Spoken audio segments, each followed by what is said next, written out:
Vladimir Putin ja tema Kremli komandorid põletavad oma armeed elusalt ning neil on üha raskem leida piisavalt uusi sõdureid, et asendada neid, kelle nad on kaotanud. See siin on lõpu algus. Paberil ei tohiks asi kunagi selleni jõuda. Kui sõda algas, sai Venemaa kasutada palju suuremat jõudu kui tema vastane. Tal ei olnud mitte ainult tohutu inimressursside ülekaal, vaid ka eelised kõigis teistes olulistes näitajates. Alates tema käsutuses olevate tankide ja soomukite arvust kuni õhujõududeni, mis olid ja on siiani palju suuremad ja tugevamad kui Ukraina omad. Hea taktikalise plaani ja nutika strateegilise mõtlemisega oleks Venemaa võinud ja pidanud suutma oma eesmärgid saavutada. Ta oleks ikkagi kaotusi kandnud, kuid oleks võinud selles sõjas märksa paremini ja tõhusamalt tegutseda, kui oleks asja piisavalt tõsiselt võtnud ega oleks teinud saatuslikke vigu, alahinnates oma vastast nii kohutavalt ja käitudes korduvalt nii jonnaka arrogantsiga. Selle asemel Venemaa tegigi need vead. Ja mitte ainult ei suutnud ta saavutada ühtegi oma loetletud eesmärkidest, vaid aja möödudes hakkasid tema kaotused kuhjuma, ületades ühe sünge verstaposti teise järel. Juba 2024 aasta juulis selgus raportitest, et riik oli kandnud vapustavad hinnanguliselt 500 000 kaotust. Vähem kui aasta hiljem, 2025 aasta juunis, ületas Kremli kaotuste arv 1 miljoni piiri. Ja kaotused on jätkunud päevast päeva, nädalast nädalasse, kuust kuusse. 2026 aasta alguseks teatati, et Vene armee kogukaotused olid ületanud 1,25 miljonit sõdurit, kes olid kas hukkunud või haavatud. See on pretsedenditu. Alates teise maailmasõja lõpust on Venemaa või Nõukogude Liit olnud seotud mitmete sõdadega. Koreas aastatel 1950–1953 kaotas see 120 inimest 1956. Aastal Ungaris veel 669 ja 1968. Aastal Tšehhoslovakkias 96 inimest. Aastatel 1979–1989 10-aastases sõjas Afganistaniga kaotas see 14 000 kuni 16 000 inimest ning hinnanguliselt veel 12 000 kuni 25 000 inimest kahes sõjas Tšetšeeniaga 1990-ndatel ja 2000-ndatel.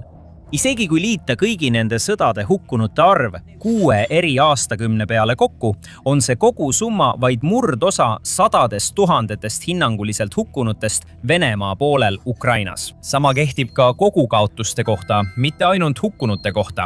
Tõepoolest, pärast numbrite analüüsimist kirjutas Ukraina uudisteväljaanne Agentva News Telegrammis. Vene armee kogukaotused 4 sõja-aasta jooksul olid 5 korda suuremad kui kogu Nõukogude Liidu kaotused kõigis sõdades pärast suurt Isamaa sõda. Need olid 17 korda suuremad kui Nõukogude Liidu kaotused Afganistani sõjas ja 11 korda suuremad kui Venemaa kaotused mõlemas Tšetšeenia sõjas. See on tõepoolest olnud Venemaa jaoks kaugelt kõige verisem ja jõhkramaim lahing pärast teist maailmasõda. Ja olukord ainult halveneb. Arvud näitavad, et Venemaa kaotuste määr on aja jooksul ainult kasvanud. Näiteks 2025 aastal kannatas Venemaa sama palju kaotusi kui sõja esimese 3 aasta jooksul kokku. 2025 aasta viimasel kuul kaotas Venemaa umbes 35 000 sõdurit. See trend jätkus ka 2026 aastal, kui jaanuaris hinnati kaotusi veel umbes 30 000 sõduri ulatuses. Selle juhtumise ja jätkumise taga on 2 suurt põhjust. Esimene taandub ühele sõnale – jonnakus. Kogu sõja vältel on Venemaa näidanud märkimisväärset vastumeelsust oma doktriinidest kõrvale kalduda. Venemaa on ikka ja jälle kasutanud samu raiskavaid taktikaid, isegi siis, kui need täpsed strateegiad pole lahinguväljal positiivseid tulemusi andnud. Venemaa komandörid on keeldunud oma vaatenurka üldse kohandamast. Nad on saatnud lugematul hulgal mehi lihaveskisse, toetudes peaaegu täielikult sellele, mida Ukraina on nimetanud liharünnaku taktikaks, mis sisuliselt tähendab, et Vene rünnakurühmad saavad käsu rünnata Ukraina positsioone ilma suurema või isegi igasuguse soomustoe ja kaitseta. Asja teeb veel hullemaks see, et paljud neist rünnakurühmade sõduritest on halvasti välja õpetatud ja varustatud, mis annab neile veelgi väiksema ellujäämisvõimaluse. Seetõttu pole sugugi üllatav, et Venemaa on näinud nii palju kaotusi, sest sisuliselt on inimohverdus saanud kogu nende sõjafilosoofia põhialuseks Ukrainas. Kreml on andnud nii maailmale kui ka oma enda armeele selgelt mõista, et neil pole mingit kõhklust panna nende elud kaalule ja lasta Vene surnukehade kuhjadel kasvada. kui see on see, mida on vaja Ukraina vallutamiseks, üks kitsas maatükk korraga. Ühelt poolt on Venemaa taktikates teatud väänatud loogika. Kuna riigil on Ukrainast märkimisväärselt suurem jõud, peaks ta teoorias suutma oma vaenlast aja jooksul kurnata, kasutades neid jõhkraid rünnakuid, et nende kaitset nõrgestada, enne kui lõpuks läbi murda ja edasi võidule liikuda. Teisalt ei peaks suur sõjaline suurvõim niimoodi käituma. Riik, kus on tugevad sõjalised mõtlejad ja taktikud, ei jääks kunagi pidama taktika juurde, mis on osutunud nii raiskavaks ja väärtusetuks, tuues kaasa suuri kaotusi vaid tühiste edusammude nimel. See peaks suutma mõelda strateegilisemalt, kasutades oma arvukaid eeliseid selleks, et leida viise Ukraina kaitseliinide läbistamiseks ja võtmeterritooriumide hõivamiseks. Aga tundub, et Venemaa ei pühenda strateegilisele mõtlemisele eriti aega, vaeva ega energiat. Selle asemel eelistab ta järjekindlalt jätkata sama plaaniga nagu alati, uskudes kangekaelselt, et lõpuks läheb kõik hästi. Seetõttu näeme isegi aastaid pärast sõja algust ikka veel samu lugusid kordumas. Samu raiskavaid rünnakuid, samu erakordseid kaotuste ja ohvrite tasakaalutusi kahe poole vahel. Vaadake näiteks Kupjanskit. Linn asub strateegilises kohas Harkivi piirkonnas. See on tuntud kui oluline raudteesõlm, millel on tugevad transpordiühendused sügavamale Ukraina territooriumile. Seetõttu on see olnud Vene vägede jaoks juba mõnda aega peamine sihtmärk ning linna kontroll on sõja jooksul korduvalt ühelt poolelt teisele üle läinud. Venemaa vallutas selle näiteks juba 2022 aasta veebruaris, enne kui Ukraina taastas kontrolli 2022 aasta Harkivi vastupealetungi käigus. Vene väed tungisid linna tagasi 2024 aasta mai lõpus, kuid aeti peagi sealt välja. 2025 aasta lõpuks oli linn taas osaliselt Kremlile alluvate vägede poolt okupeeritud. Kuid 2025 aasta septembris viisid Ukraina väed taas läbi vastupealetungi operatsiooni, mille eesmärk oli puhastada linn alles jäänud Vene diversantidest ja luuregruppidest. Piirkonda saadeti mõned riigi parimad võitlejad, sealhulgas kuulsa 13 Skatja brigaadi liikmed. Aeglaselt, kuid kindlalt liikusid nad sügiskuudel hiilides läbi linna ümbritsevate metsade, enne kui tungisid edasi Kupjanski ja heiskasid lõpuks oma riigilipu linnanõukogu hoone varemete kohale. Kiievi väed olid üllatavalt tõhusad. Briti sõjaväega jagatud luurehinnangu kohaselt õnnestus Ukraina vägedel Kupjanski tagasivõitmise lahingutes tappa 27 korda rohkem venelasi, kui nad ise kaotasid. Kuigi täpseid andmeid pole avalikustatud, arvatakse, et edasi liikuvad ukrainlased suutsid 2025 aasta jooksul ümber piirata umbes 200 Vene sõdurit ning haavasid või tapsid piirkonnas veel tuhandeid. Täpsedest statistikatest hoolimata on tapmissuhe 27:1 hämmastav. See näitab, kui tugevalt on kaalukauss Ukraina kasuks kaldunud ja kui rängalt Venemaa kannatab oma mõttetute ja lausa rumalate taktikate tõttu. See pole ühekordne juhus. Statistika ja sõjalised raportid näitavad, et Ukraina edestab Venemaad pidevalt ja laialdaselt, sadade miilide pikkusel rindejoonel, mis neid kahte jõudu eraldab. Mõnes strateegilises punktis on tapmiste suhe ulatunud koguni 1:20 vastu või isegi 1:25 vastu, samas kui üldine keskmine on olnud umbes 1:6 vastu või 1:7 vastu, sõltuvalt allikast veidi varieerudes. See tähendab, et isegi tasavägisemates piirkondades suudavad Ukraina väed iga oma langenud sõduri kohta elimineerida kuni 7 Vene sõdurit. Enne kui vaatame, miks need numbrid on täiesti jätkusuutmatud ja mis on nende taga. Veel üks suur põhjus, vaatate saadet The Military Show. Ja kui sa pole veel tellinud, siis nüüd on õige aeg seda teha. Venemaa taktikaline ebakompetentsus räägib vaid poole loo tema katastroofilistest kaotustest. Ukraina väärib samuti suurt tunnustust, sest samal ajal kui kogu Venemaa kampaania on keerelnud kangekaelsete hoiakute ja vankumatu pühendumise ümber samadele raiskavatele strateegiatele, on Ukraina kaitsetegevus olnud hoopis teistsugune lugu. Sõja esimesest päevast alates on Ukraina väed tõestanud, et nad oskavad uuendusi teha. Nad ei karda kastist välja mõelda, asju muuta ja kohandada oma strateegiaid vastavalt konflikti muutuvatele tingimustele. Ukraina ei jää kunagi liiga kauaks ühe ja sama taktika juurde, vaid otsib alati uusi viise, kuidas vaenlast üllatada ja teda ootamatult tabada. Ukraina sõjategevus on rajatud kohanemisvõimele ning see lähenemine on toonud neile lugematuid kordi edu. Tegelikult on Ukraina suutlikkus välja mõelda nii palju nutikaid strateegiaid üks peamisi põhjuseid, miks riik on siiani selles sõjas vastu pidanud ning on nii edukalt oma territooriume kaitsnud ja takistanud Venemaal edasi tungimast ning oma eesmärke saavutamast. Näiteks võime vaadata, kui hästi Ukraina on kohanenud droonisõjaga, mis näitab nende erakordset võimet kiiresti uuendusi teha. Kui Venemaa hakkas kasutama droone Ukraina linnade ja asulate pommitamiseks, hävitades tsiviilinfrastruktuuri ja tappes lugematul hulgal süütuid inimesi, oleks Kiiev võinud murduda või alla anda. Selle asemel kohanes ja arenes see edasi. See töötas välja omaenda drooniarmee, kaasates 10 kaitsetööstusettevõtteid üle kogu riigi, luues mitmekesise arsenali mehitamata õhu- ja pealveesõidukeid, et Venemaale vastu lüüa. Sellest sai droonitehnoloogia maailma liider, korraldades rünnakuid nagu ikooniline operatsioon Ämbliku võrk ehk rünnakud Venemaa lennuväljadele 2025. aasta suvel. Ja lugematul hulgal edukaid rünnakuid vaenlase kütuseladude, naftarafineerimistehaste, tootmisrajatiste, laskemoonaladude ja teiste kõrge väärtusega sihtmärkide pihta. Ukraina väed leidsid samuti viise, kuidas kasutada oma droone kogu rinde ulatuses, muutes terved piirkonnad tõelisteks surmalõksudeks iga õnnetu Vene rünnakrühma jaoks, kes julges sinna siseneda. See omakorda on viinud selleni, et Ukraina droonid on sõja edenedes hävitanud üha rohkem Vene sõdureid. Näiteks 24 600 oktoobris 2025, sellele järgnes kuu hiljem 26 100 ja veel kuu pärast seda hämmastavad 33 000. Ja droonid ei ole ainus viis, kuidas Ukraina vähendab Venemaa elavjõu ülekaalu.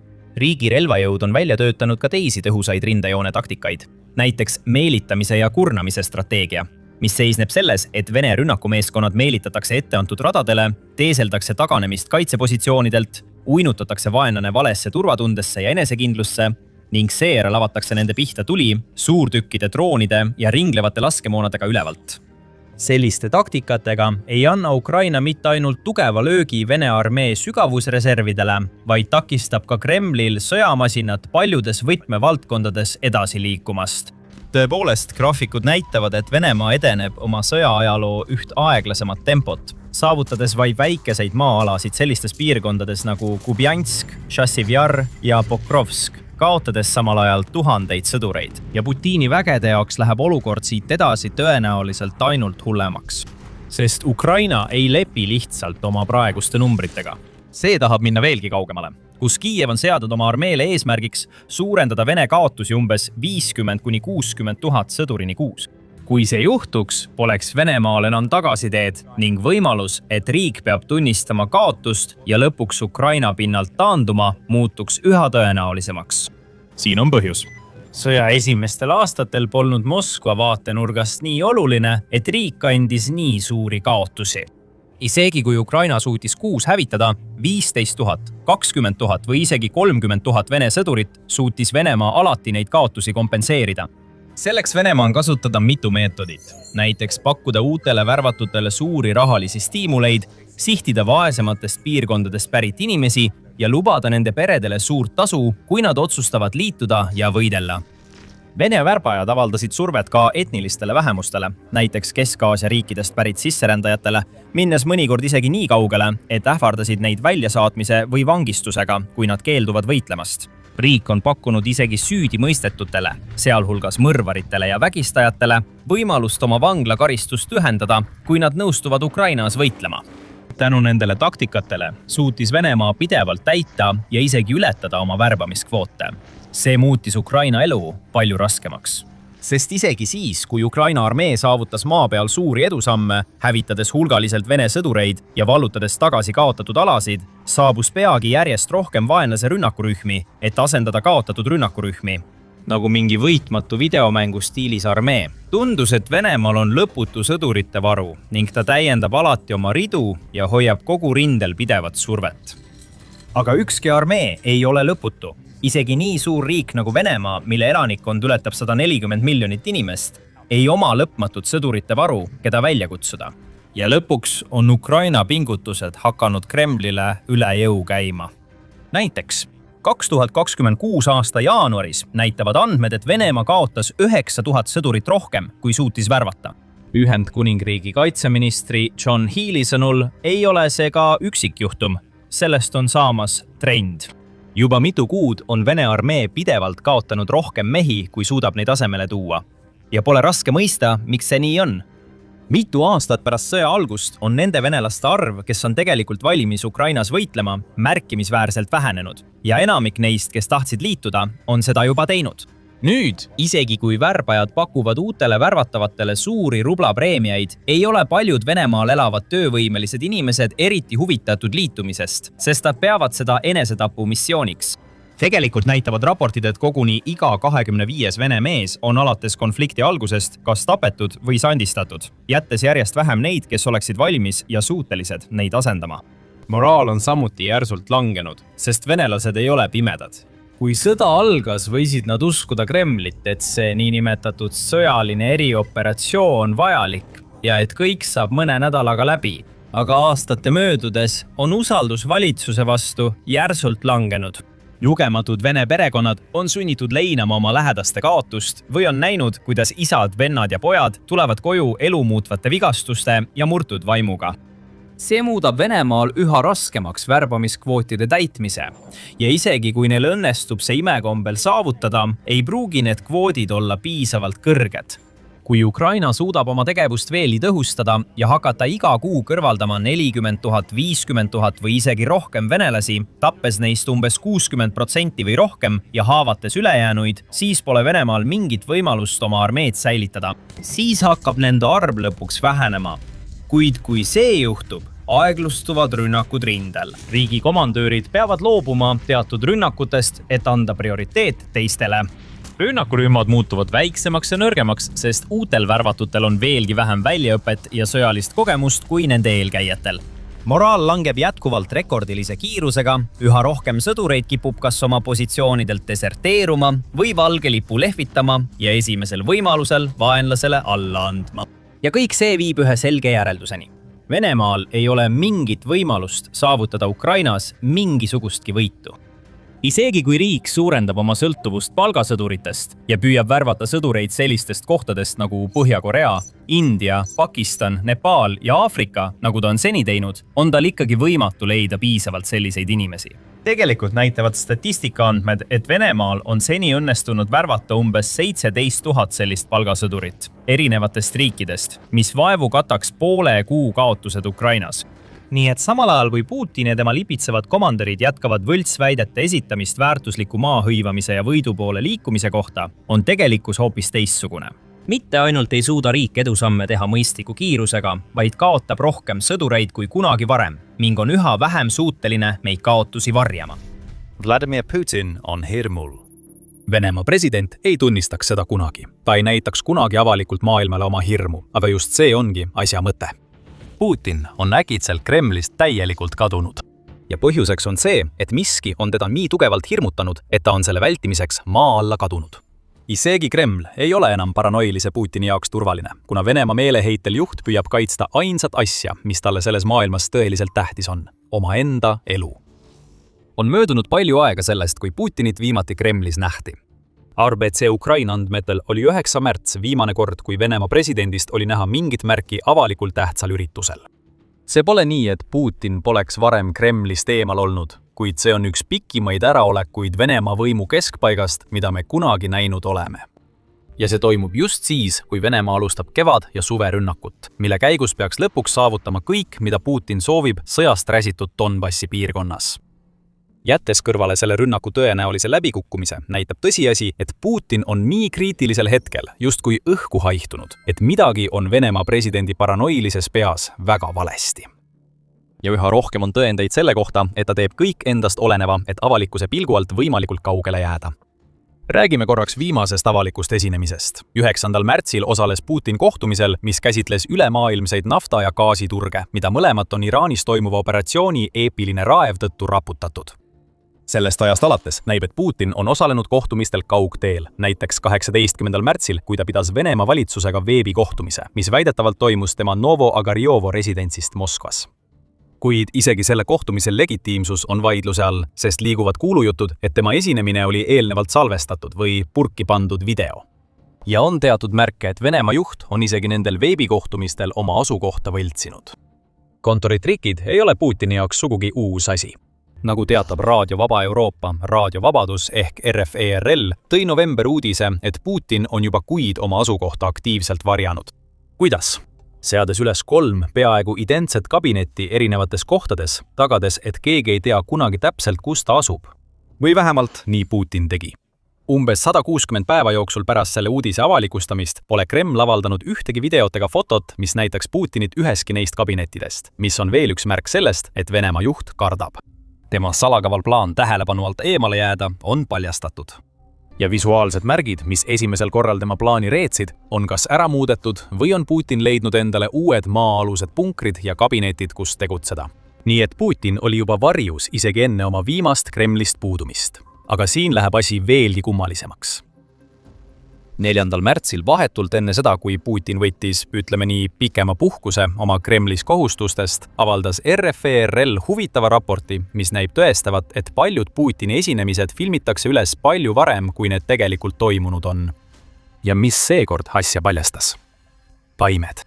Väljaanne ütleb, et 2. ja 3. märtsil postitasid Putini käsilased videoid, kus ta väidetavalt kohtus ametnikega, sealhulgas Venemaa Föderaalkassa juhiga ja Kaug-Ida Amuri oblasti kuberneriga. Neist kohtumistest teatati Venemaa riigitelevisioonis koos videomaterjaliga ja just seal hakkasid asjad viltu vedama. RFERL-i andmetel näitab selle märtsikuu videomaterjali taustal nähtav Hiina igihaljas taim, et kõik, mida Putin oma kabinetis nende kohtumiste jaoks filmis, toimus tegelikult ajavahemikus 9. ja 17. veebruari vahel, mitte märtsi alguses. RFERL teatab, et need taimed hakkasid veebruari alguseks juba närbuma. Ametnikud olid need vanad taimed selgelt uute vastu välja vahetanud, nagu näitab veebruaris Kremli poolt avaldatud videomaterjal. Kuid äsja mainitud väidetavad märtsikuu kohtumised näitavad selgelt, et vanad taimed on endiselt alles. Keegi Putini lähikonnast tegi vea. Ja sellega paljastasid nad, et Venemaa juht salvestab endast kohtumistel osalemise kaadreid sõna otseses mõttes nädalaid enne seda, kui Venemaa väidab, et need kohtumised on toimunud. Nii et võltskontorid, mahajäetud kontorid, igasugused ajastuse apsakad kohtumistega ja nüüd täielik kadumine Kremlist. Need ei ole juhi teod, kes on enesekindel. Juhi, kes on nii kaua kujutanud end Venemaa poliitika murdmatu jõumehena, mis on olnud tema võimu aluseks juba üle 2 aastakümne. Möödas näivad olevat need päevad, kui Putin poseeris hoolikalt lavastatud fotodel, kus ta tegi mehelikke asju nagu treenis, läks allveesõidukisse või lendas paraplaaniga. Nende asemel on nüüd Putini versioon, kes püüab väga kõvasti kaduda, ent kõige eest peita. Tugevast mehest on saanud Venemaa nõrk ja hirmunud väike mees ning ta ei saa selle fakti eest peitu pugeda, ükskõik kui palju trikke taga ei prooviks. Venemaa juht on maa alla kadunud. Ja põhjuseks on see, et viimaste kuude jooksul on Venemaal mõned asjad muutunud. Või peaksime ütlema, et Iraanis on juhtunud midagi üsna suurt, mis on Putinit nii ära ehmatanud, et ta pidi varjule minema. Kui USA alustas operatsiooni Eepiline raev, polnud isegi Putinil aimugi, kui laastav see operatsioon Iraani jaoks saab olema. Kui suurel hulgal sõjalist infrastruktuuri läks operatsiooni esimesel päeval leekidesse. Operatsiooni, mis on nüüdseks kestnud peaaegu 6 aega, siis üks kaotus eriti saatis Putinile külmavärinad üle selja ja see juhtus kohe esimesel päeval. Iraani kõrgeim juht Ali Khamenei tapeti. See oli mees, kes, nagu ka Putin praegu teeb, proovis kõike, et oma vaenlaste pilgu alt eemale hoida. Kuid ta kõrvaldati siiski äärmiselt täpses operatsioonis, mille läbiviimiseks kulus USA ja Iisraelil Guardiani andmetel vaid 60 sekundit. CIA ja teised USA luureteenistused kogusid 6 kuud teavet Khamenei kohta enne saatuslikku 28. veebruari rünnakut. Ja siis lihtsalt niimoodi visati punkripurustuspommid alla, mis tungisid koheselt Khamenei peidupaika, tappes tema ja umbes 40 teist Iraani sõjaväejuhti. Khamenei ei näinud rünnakut ette ega uskunud kunagi, et USA suudab teda tabada. Khamenei eksis ja Putin on sellele tähelepanu pööranud. Pole juhus, et Putini kadumine Kremlist koos kõigi tema kabinetis toimunud veidrustega langes kokku päevadega vahetult pärast Khamenei kõrvaldamist.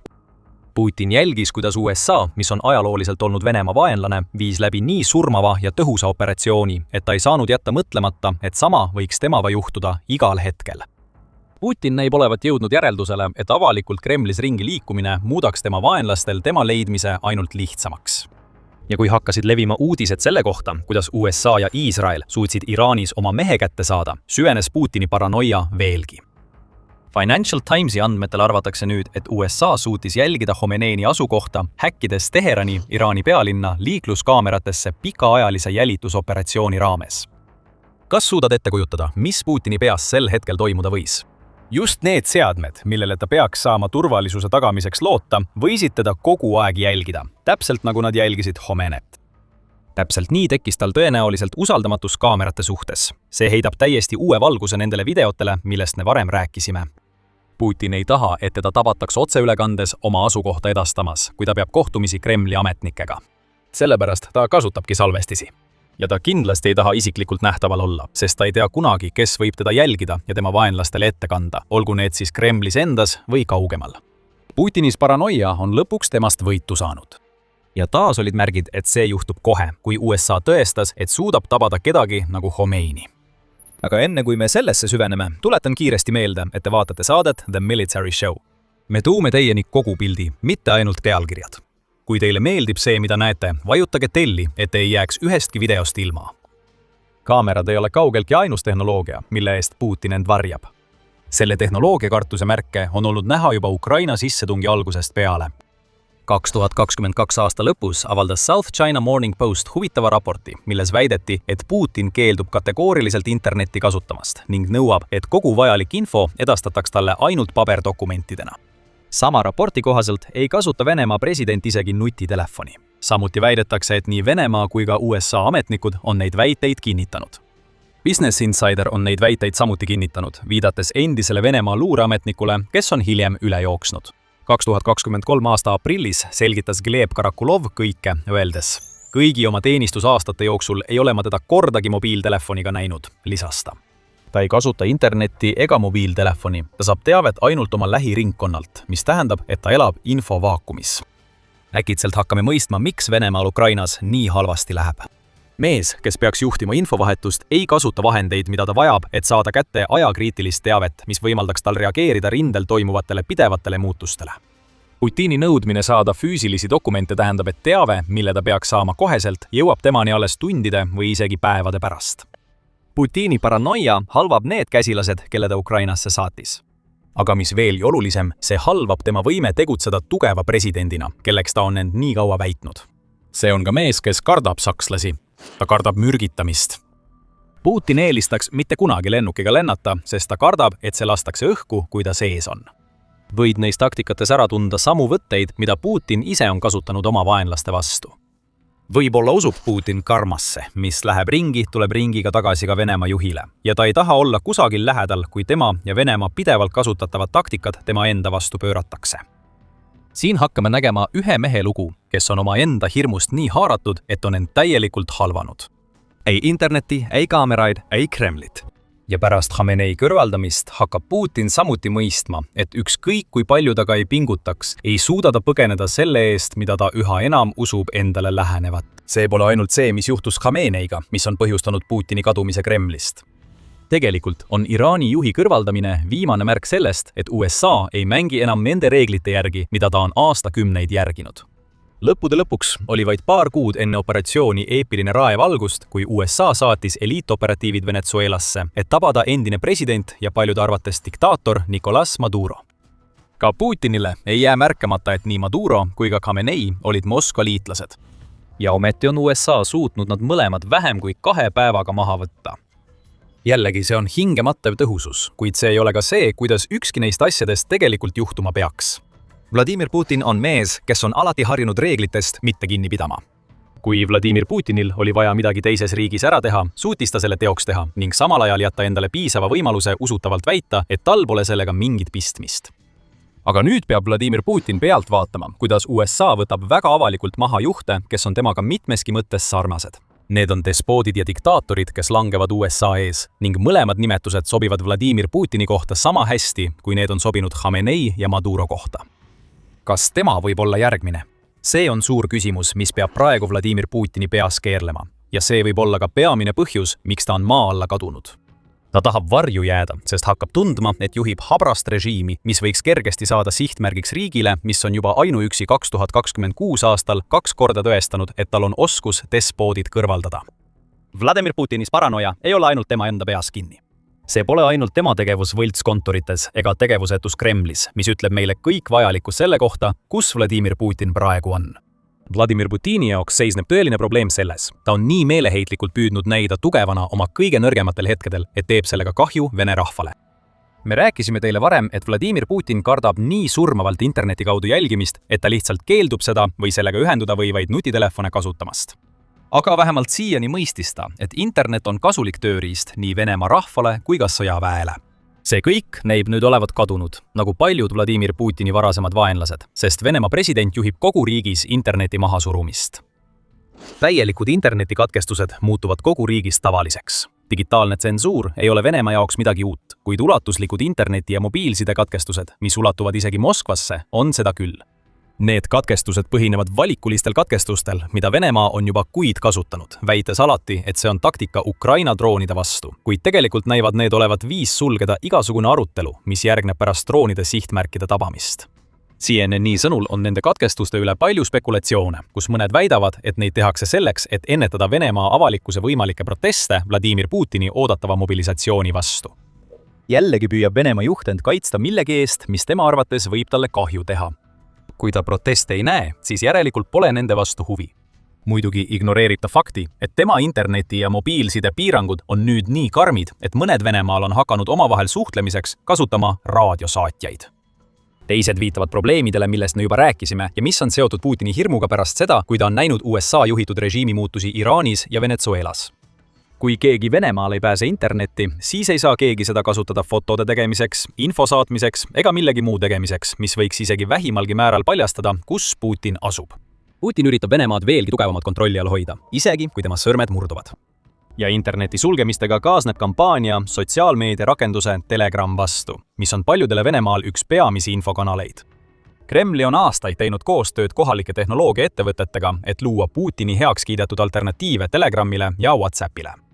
Messenger Max on rakendus, mille need tehnoloogiaeksperdid on välja töötanud ja taaskord on tegemist rakendusega, mis tõenäoliselt annab Kremlile peaaegu piiramatu ligipääsu sellele, mida Vene inimesed räägivad. Putin tahab, et tema rahvas kasutaks riigi poolt heaks kiidetud ja veel välja kujunemata alternatiivi, mitte Telegrammi, mida praegu kasutab üle 60% elanikkonnast. Messenger Max on parem. Vähemalt tähendab Messenger Max seda, et Putin saab panna inimesed pidevalt jälgima, mis toimub internetis, mida ta ise kasutada ei julge. See on järjekordne hirmumärk mehe puhul, keda pole umbes 2 nädalat Kremlis nähtud ja need katkestused langevad kokku ka kuulujuttudega riigipöördest, mis on Kremlis ringelnud. Kuigi neid kuulujutte on hiljem sellistes väljaannetes nagu Kiev Independent nimetatud soovmõtlemiseks, on see lugu iseenesest piisav, et Putinit veelgi rohkem hirmutada. Idee seisneb selles, et pärast seda, kui Putin arreteeris veel ühe oma endise kaitseministri Sergei Shoigu liitlase, on see endine Putini käsilane korraldanud riigipööret, mis võtaks Putinilt võimu. See ei aita kaasa, et veel üks Moskva internetikatkestus toimus täpselt siis, kui Putini käsilased arreteerisid endise kaitseministri asetäitja Ruslan Salikovi, kes oli kõnealuse Shoigu liitlaseks. Kõik, millest me nendes videotes rääkinud oleme, viitab sellele, et Putini paranoia on lõpuks temast võitu saanud. Ja see ei tohiks kellelegi üllatusena tulla. Lisaks sellele, mida USA on teistes riikides teinud, juhib Putin režiimi, mis on üha suurema surve all. Praegu, kui me räägime, on Ukraina vabastanud veebruarikuu vastupealetungi käigus Vene vägede käest rohkem territooriumi, kui ta on vabastanud alates aastast 2023. Umbes 400 ruutkilomeetrit ehk 154 ruutmiili lõunaosas Zaporižja ja Dnipropetrovski piirkondades on taas Ukraina käes, mis on hoop Putini narratiivile, et Ukraina on riik, mis on kaotuse äärel. Kremli propagandistid hakkavad isegi Putini vastu pöörduma. Üks neist propagandistidest on Ilja Romezlo, kes on jurist ja kellel on juba ammu maine kui Ukraina sissetungi tulihingeline toetaja. Putin on seda toetust premeerinud kohtadega riigitelevisioonis ning Romezlo on talle vastanud väidetega, et 2026 aastal kukutatakse Putin võimult. International Business Timesi andmetel, mis teatas 18. märtsil, on Putini väidetav liitlane väitnud, et tema president muutub aastast aastasse üha nõrgemaks ning on selgeid märke, et süsteemi, mis on Putinit üle veerand sajandi toetanud, ootab ees kokkuvarisemine. Võib-olla ongi see, mida me tegelikult näeme Putini Kremlist kadumisega, koos kõige muuga, mida oleme selles videos käsitlenud. Putin ei ole enam see ülimalt enesekindel juht, kelleks ta end alati on kujutanud. Pärast 4 aastat ebaõnnestunud erioperatsiooni Ukrainas ja eriti pärast seda, mida USA on teinud Iraanis ja Venezuelas, on Putin taandarenenud. Ta ei ole enam kõikvõimas. ta on hirmunud väike diktaator, kes liigub peidetud kontorite vahel ja keeldub oma nägu näitamast, sest ta hakkab arvama, et tema aeg on läbi saamas. Ja oma paranoilises mõtlemises ei suuda ta isegi aru saada, kes on tema vaenlased. Kas see on USA, Vene rahvas või tema väidetavad liitlased Kremlis? Kõik neist, mitte keegi neist. Putin lihtsalt ei tea. Ja tema ainus lahendus on minna nii sügavale maa alla, et keegi ei saaks temani jõuda. Ja sellega teeb ta end tõhusa juhina jõuetuks. Venemaa kevadpealetungi katastroofiline algus ei ole kindlasti leevendanud Putini hirmu oma elu pärast. See, mis pidi olema dramaatilise Vene pealetungi algus, on toonud kaasa vaid rekordilise kaotuste arvu Venemaa vägedele. Paranoiline Putin on paanikas, kuna tal ei õnnestu ikka ja jälle Ukrainas mingitki märkimisväärset edu saavutada. Putin hakkab nägema ohte igas Kremli varjulises nurgas. Riigipöörde kuulujutud on plahvatuslikult kasvanud, kuna Moskvas kadus just miski pildilt. See võib olla despoodi lõpp, türanni langus. Praegu viitavad kõik märgid ühele suurele asjale. Putini kukutamine on kohe juhtumas. Uudis pärineb Venemaa Telegrami kanalilt nimega VCHKOK.PU, mis väidab, et tal on siseinfo Venemaa julgeolekuteenistustest ning just tänu sellele ligipääsule on ta saanud avalikustada, et riigipööret valmistab ette mees, kellelt Putin ei ootaks kunagi vastulööki. Mees, kes oli aastaid olnud üks Putini lähimaid sõpru ja usaldusisikuid. Kes see mees võiks olla? Sergei Shoigu, Venemaa endine kaitseminister. Selgitame mitmeid vihjeid, et riigipööre on tulemas, võtmesündmust, mis viis kuulujuttude alguseni ja pöörast pööret selles loos, mis võib hiljem videos kõike muuta. Mis puudutab seda, mida Telegrami kanal ütles, siis London Loves Business toob välja peamised üksikasjad. Seal öeldakse, et kanal väidab, et neil on ligipääs salajasele allikale, kes paljastab, et hiljutised internetikatkestused Venemaal pole seotud niivõrd julgeolekuga, nagu Kreml sageli väidab, vaid pigem Putini paranoilise usuga, et üks tema vanimaid liitlasi tahab talle halba. Kanal väidab, et mobiilside ja internetipiirangud pealinna keskuses ja mõnes Moskva piirkonnas langesid kahtlaselt kokku uurimistegevuse algusega Shoigu lähimate inimeste ja tema enda suhtes. Aga oota, kuidas see üldse võimalik on, kui Shoigu peaks olema üks Putini lähimaid liitlasi? Vastus on see, et lojaalsus Putini administratsioonis on sageli ostetav ja müüdav. Ja meie mainimine, et Shoigu oli Venemaa endine kaitseminister, annab huvitava vihje, miks Putini liitlased on nii ärevil. 2024 aasta mais otsustas Putin, et on viimane aeg eemaldada Shoigu Venemaa kaitseministeeriumi juhi kohalt. See otsus tehti pärast seda, kui Venemaa oli sattunud üle 2 aasta kestnud sõtta Ukrainaga. See sõda ei pidanud kunagi juhtuma, sest nennunandmane sõjaline erioperatsioon pidi tooma Venemaale kiire võidu, kus Ukraina vallutatakse ja Kiiev võetakse mõne päevaga üle. Kaitseministrina oleks Sergei Shoigu vastutanud kõigi nende esialgsete plaanide eest ning olnud ka see hääl Kremlis, kes ütles Putinile, et tema võimatu eesmärk on Venemaale tegelikult saavutatav. Shoigu eksis. Ja pärast 2 aastat oma mehe toetamist vabastas Putin ta lõpuks ametist. Ja sellega võttis ta Sergei Shoigult ära nii ametikoha kui ka sellega kaasnenud staatuse, mis oli olnud tõestuseks, et ta oli üks Putini meestest. Venemaa president pööras Sergei Shoigu selja, et ise ennast päästa, õpetades endisele kaitseministrile väga olulise õppetunni selle kohta, mis on Putini jaoks alati kõige tähtsam. Lojaalus ei vii sind Kremlis kuigi kaugele ja Sergei Shoigu koges seda omal nahal. Jah, Putin määras ta Venemaa julgeolekunõukogu sekretäriks, kuid kõik, kes Kremlis midagi teavad, nägid seda täpselt sellena, mis see oli. Endise liitlase alandamine ametikohale, kus ta ei saa enam takistada Putini tahtmisi. Juba siis oli märke, et Shoigu kaotab Putini soosingu. Tema kaitseministri kohalt vabastamisele eelnes ühe tema võtmeasetäitja Timur Ivanovi vahistamine korruptsioonisüüdistustega. Arvestades, et korruptsioon on see, mis Kremlit käigus hoiab, võib alati eeldada, et korruptsioonikahtlusega vahistamine tähendab tegelikult seda, et Putin näeb seda inimest ohuna. Artiklis, kus küsiti, miks Shoigu oma ametikohalt eemaldati, avaldas BBC, et sellised ümberkorraldused Putini valitsuse kõrgemates ringkondades on haruldased, eriti sõja ajal. See tõi näiteks Sergei Lavrovi, kes oli Venemaa välisministri ametit pidanud umbes 20 aastat kuni 2024 aastani ja on selles ametis ka praegu. Shoigu ise oli enne vallandamist olnud kaitseminister 12 aastat. Jah, Putin teeb puhastusi, kuid kui asi puudutab kõrgeimat juhtkonda, püüab ta hoida olukorda stabiilsena, ümbritsedes end käsilastega, kes teevad ja ütlevad kõike, mida ta soovib. Nii et Shoigu eemaldamine andis Putini näiliselt endisele liitlasele üsna selge sõnumi. Putin ei usalda sind enam. Ja võib-olla sama teravalt hakkas Putin Šoigut nägema ohuna, isegi kui tal polnud südant oma endist kaitseministrit arreteerida või aknast välja lükata. Putinit nii hästi tundes ei oleks Šoigu vajanud kedagi, kes talle ütleks, mida tema alandamine tegelikult tähendab. Putin tahtis ta teelt kõrvaldada ja püüdis teda lepitada mõttetu ametikohaga, vähemalt võrreldes tema varasema rolliga. See polnud vana väljavahetamine uue vastu, vaid potentsiaalsest vaenlasest vabanemine ja tema asendamine parema käsilasega. Liigume kiiresti märtsisse 2026 ja ilmnevad vihjed, et nii Putin kui ka Šoigu on teineteise suhtes üha umbusklikuks muutunud. Endine kaitseminister on juba umbes 2 aastat oma kibestumist haudunud ning ta hakkab nägema, kuidas Putin teeb tema vastu samme, mis nõrgestavad tema võimu veelgi. Näiteks on arreteeritud veel üks Šoigu võtmetähtsusega liitlane. 9. märtsil teatas Medusa, et pärast Šoigu vallandamist alanud Venemaa kaitseministeeriumi puhastus oli jõudnud uuele tasemele. Seekord oli Ruslan Salakovi kord, kes arreteeriti süüdistatuna omastamises, altkäemaksu võtmises, rahapesus ja väidetavates sidemetes kuritegelike organisatsioonidega. Eeldame, et viimane süüdistus on seotud tema varasemate sidemetega Kremliga, mis on ilmselt suurim kuritegelik organisatsioon Venemaal. Kuid oluline on siin see, et Salakov ei ole lihtsalt Šoigu liitlane. Ta on Šoigu kõige lähedasem kaaslane, olles kunagi töötanud kaitseministri esimese asetäitjana Šoigu ametiajal. See uudis tekitas Kremlis kõrgemates ringkondades šokilaineid, isegi kui Venemaa sõjameelsed sõjablogijad tähistasid seda kui järjekordset Putini geniaalset käiku. Nüüd seisab Salakov pärast ligi 30-aastast Šoigu paremaks käeks olemist silmitsi kuni 20-aastase vanglakaristusega. Kui Šoigu ei saanud kõigist eelnenud ja tema kaitseministeeriumis tagandamisele järgnenud arreteerimistest pilti selgeks, siis nüüd saab ta sellest aru.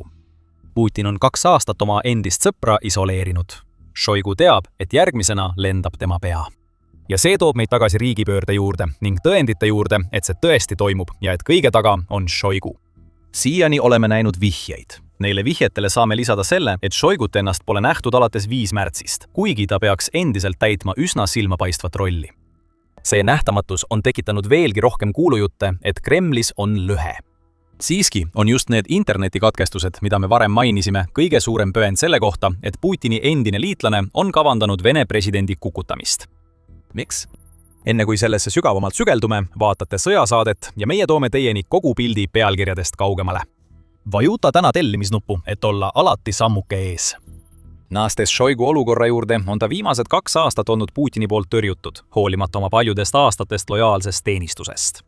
Ta on pidanud pealt vaatama, kuidas Putin on süstemaatiliselt lahti saanud kõigist Šoigu peamistest liitlastest. Siin ei pea olema geenius, et näha, mis toimub, ja isegi Šoigu on piisavalt tark, et mõista, et ta peab tegutsema enne, kui Putin tema eest midagi ette võtab. Aga mis pistmist on sellel interneti katkestamistega? Lihtne vastus on see, et praegu Venemaal toimuvad interneti katkestamised erinevad kõigest sellest, mida oleme näinud alates sõja algusest. Ja kui uskuda allikat, kes rääkis VCHK OGPU-le, siis on see kõik tingitud sellest, et Putin kardab, et Šoigu üritab korraldada riigipööret. Et anda teile aimu Venemaa viimaste internetikatkestuste ulatusest, siis Moscow Timesi andmetel on mobiilse internetikatkestused laastanud nii Moskvat kui ka Peterburi. See on iseenesest märkimisväärne, sest need on 2 Venemaa jõukamat linna ja seega ka 2 linna, millest Putin tegelikult hoolib. Pärast 9. märtsi hommikut kella 6 on Peterburis Town Detectorisse registreeritud peaaegu 2500 kaebust. Venemaa on muidugi varemgi mobiilse internetiühenduse sulgenud. Sageli väidetakse, et seda tuleb teha droonirünnakute tõttu, millest räägime kohe lähemalt. Ja see viis selleni, et Venemaa oli 2025. aastal internetikatkestuste poolest maailmas esikohal. 37 166 katkestustunniga, mis mõjutas peaaegu kõiki. 146 miljonit riigi elanikku on see, mida oleme näinud Moskvas ja Sankt-Peterburis küllaltki äärmuslik, kuid mitte täiesti tavatu. Või siiski? Selles loos on üks väike nüanss, mis näitab, et viimane katkestus oli palju rohkem seotud Putini paranoiaga kui millegi muuga. Combat Veteran News selgitavad, märkides, et see viimane katkestus jättis välja võtmeisikud valitsuses, keda Putin soovis kursis hoida. See, mis näitab, et tegemist pole lihtsalt välise häkkimisega, on see, et juurdepääs oli lubatud ainult valitsuse heaks kiidetud nimekirjades olnutele, ütleb Combat Veteran News. Teisisõnu, peatud mobiiltelefonid said endiselt internetti kasutada, isegi kui enamik Moskvat ja Peterburi sellega hädas olid. Ja tundub, et need telefonid on lisatud lubatud nimekirja, mis muudab nad sisuliselt katkestuste suhtes immuunseks. Siin näeme, et Putin on loonud Kremli kõrgematesse ringkondadesse eraldi taseme, mis on mõeldud ainult neile, keda ta kõige rohkem usaldab. see nimekiri on muutunud väiksemaks alates sellest, kui ta alustas oma sissetungi Ukrainasse, kuid lubatud nimekirja abil saab ta katkestada suhtluse nende jaoks, keda ta sihikule võtab, võimaldades samal ajal oma kaaslastel oma tegevust koordineerida. Teisisõnu oli see valitsuse heaks kiidetud erand, mis välistas need, keda Putin pidi kursis hoidma. Ja Putin on juba mõnda aega midagi sellist planeerinud. 20. veebruaril allkirjastas Putin uue seaduse, mis annab Venemaa Föderaalsele Julgeolekuteenistusele ehk FSB-le õiguse nõuda internetiteenuse pakkujatelt juurdepääsu piiranguid vastavalt Putini korraldustele.